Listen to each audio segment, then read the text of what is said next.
You may have heard that Lilo and Stitch was forced to reanimate its ending in the wake of a national tragedy, but in the case of The Emperor's New Groove, its ending was entirely rewritten because a certain rock star composer didn't agree with it. That rock star was the original Dune star Sting, and, well, didn't agree with it is putting it lightly.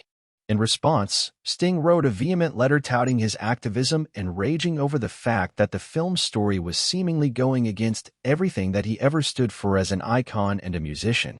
Against all odds and in spite of its absolutely disastrous production history, The Emperor's New Groove is viewed today as a modern classic.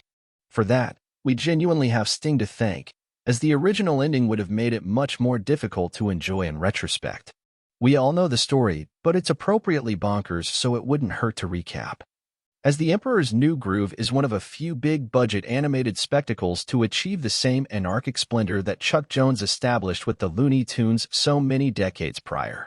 Following Incan Emperor Cusco, David Spade, one of the most rottenly spoiled characters in all of cinematic history, the film chaotically tells the tale of his transformation into a llama by his subordinate Isma, Eartha Kitt, in a role that's scary beyond all reason. Ignorant to her cruel intentions, Cusco is cast out into the jungle, finding himself in Pasha's John Goodman village. Pasha is reluctant to help Cusco as Cusco plans on destroying his village for the sake of building his summer home Cuscatopia, but, seeing the good in everyone, decides to help him get back to his faraway palace in an attempt to change his mind.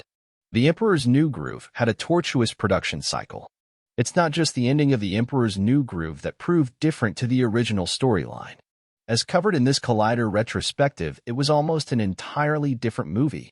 The Emperor's New Groove began as Kingdom of the Sun, and while it maintained the Incan setting of the original idea, it was meant to be much more serious and somber than the story we grew up loving. Kingdom of the Sun bore a strong similarity to Mark Twain's The Prince and the Pauper, featuring a similarly minded spoiled young emperor who switches places with an identical llama farmer. It was basically trading places with the exception of an evil villain, still named Isma, whose plan was to summon the evil god of death in order to destroy her nemesis, the sun. The reason for her beef with the sun comes from the fact that it gives her wrinkles, which, if nothing else, is classic Isma. How did the original Emperor's New Groove ending change? While it's likely that Kingdom of the Sun would have come to be as revered as the Prince of Egypt for injecting some darkness and gravity into the animated medium, it's hard to argue against the final product that was The Emperor's New Groove, unless you're Sting, of course.